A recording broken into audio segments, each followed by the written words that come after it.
you are new here, my name is Katie Curley and I am our hospitality manager, which means a lot of things. Mostly it just means that I cook tasty food and make the coffee and all of the fun stuff that helps church be a wonderful place to be. All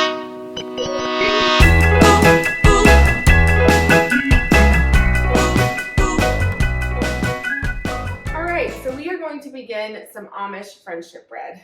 And it is kind of a long process. It takes about 10 days from start to finish, but it is super simple. And at the end, you will have 4 starters, 1 to make a loaf of bread, and 3 to share. So the idea is that maybe if there's a hard conversation you need to have, or just a repair that needs to take place, that maybe this, it'll soften the blow a little with a nice warm loaf of bread. Or for me, I use that time. It takes about 5 minutes each day to knead the starter and to keep it going for those first 10 days. I'm going to endeavor to use that time to pray over some of the relationships in my life. And so I hope you will join me in doing that. The first thing we need to do is make our starter. Start our starter. It's very simple. So this is a really easy bread. It sounds crazy because you're taking 10 days to make it, but it takes no time at all. And it's basically like 4 or 5 ingredients. So the first thing we're going to do is to start to bloom our yeast. Now I've got yeast in a jar, but really you just need 1 packet, which is 2 1/4 teaspoons. So I'm going to 1, 2 1/4, and to that I'm going to add 1/4 cup of warm but not hot water. Hot water will scald the yeast. Just like us, we want a nice warm bath, so does the yeast. And we're gonna let that start to bloom. You'll notice, I'll bring it over to you, how it looks. It's kind of all in there, having a great time. So here it is. So we're gonna give it a good little swirl. And I'll show you again in a few minutes, but it'll start to have bubbles because the yeast is starting to activate and have a happy little time in its warm bath. So we're gonna set it off to the side. And to a separate bowl, we're going to add 1 cup of flour and 1 cup of sugar.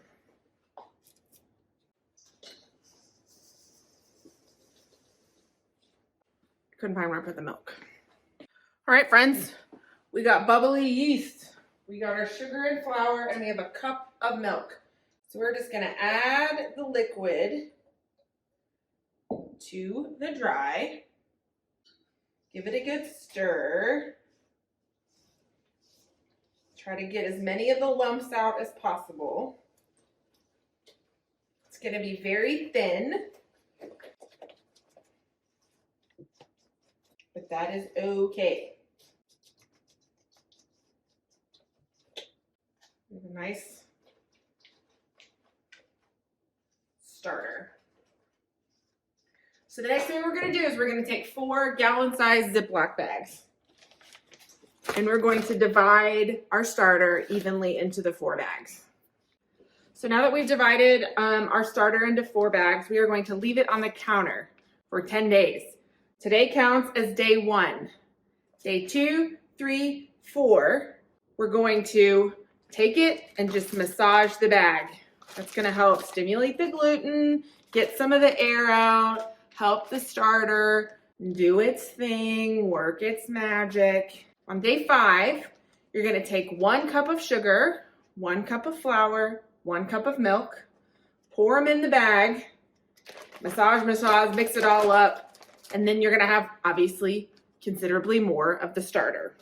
Then, day 6, 7, 8, 9, massage, all left on the counter. Day 10 is baking day.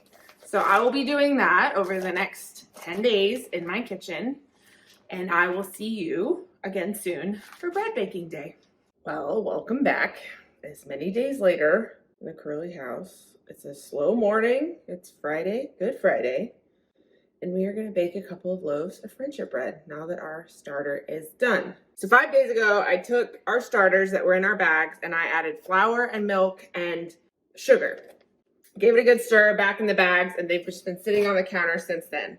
Some of the bag, you'll notice in your bag that air pockets show up. Well, that's good. That means the yeast is working. So at this point, we're ready to bake bread. If you get to this point and you are not ready to bake bread, this can go in the refrigerator and that will slow down your yeast doing its thing. It kind of takes a nap in the refrigerator. Yeah, refrigerator works wonders, but we are gonna bake 2 loaves of friendship bread today to go along with 2 bags of starter that I will send with some friends and when my family comes over for Easter. So let's get started, but not without a cup of coffee. So this is a very easy, what we call quick bread. Yes, there's yeast in it, but we're also getting some rise from baking soda and baking powder. So it's going to be more like, you know, a pound cake or, you know, one of those loaf breads that you make, banana bread, that sort of thing, than it is like a loaf of bread. So it's kind of a nice little hybrid, and it is sweet. It has sugar in the starter. There's sugar and vanilla pudding mix in the bread, cinnamon and sugar. So this is a very sweet bread. It comes together very quick. So we're going to start by throwing our dry ingredients in the bowl, which is 2 cups of all-purpose flour, 1/2 cup of sugar, and then I've got a teaspoon of salt, 1/2 teaspoon of baking soda, a teaspoon of baking powder, and 2 teaspoons of cinnamon, a small package of instant vanilla pudding. Then we've got 3 eggs. Eggs are something I like to splurge on because I think they make things taste very good. So I get the fancy eggs, you know? And then a cup of milk. I happen to have some leftover buttermilk from making buttermilk pies the other day, so I'm going to use that just for a little extra flavor and so that I'm not wasting things in my refrigerator. A cup of a neutral oil, vegetable oil. We're going to give this a little bit of a mix, break up the eggs, make sure there's not a ton of lumps. All right, and then to that, we're going to add a cup of starter. I've got a 1/2 cup measure here, so I'm just going to do 2 of them. 1 and 2. I could probably get another 2 loaf set out of my original starter. So you could make 4 loaves, keep 1 for yourself, send the 3 with the 3 extra bags you've got. Totally up to you. But I'm going to take the extra starter that I have in this bag, put it in my refrigerator, and make some more later. All right, so this is what we've got. We've got our batter and our starter. We're gonna give it a nice stir with the whisk. And then I'm gonna switch to my spatula. See that? Some flew off. Okay, it's fine. Gonna make sure we get all of the dry ingredients off the bottom. There's no big lumps. And then I've got 2 loaf pans that I have greased and put cinnamon and sugar on the inside of. My oven is set to 325 degrees. And I'm just gonna split this evenly among the 2 pans. All right, then I'm gonna take a little more cinnamon and sugar and sprinkle it pretty liberally over the top.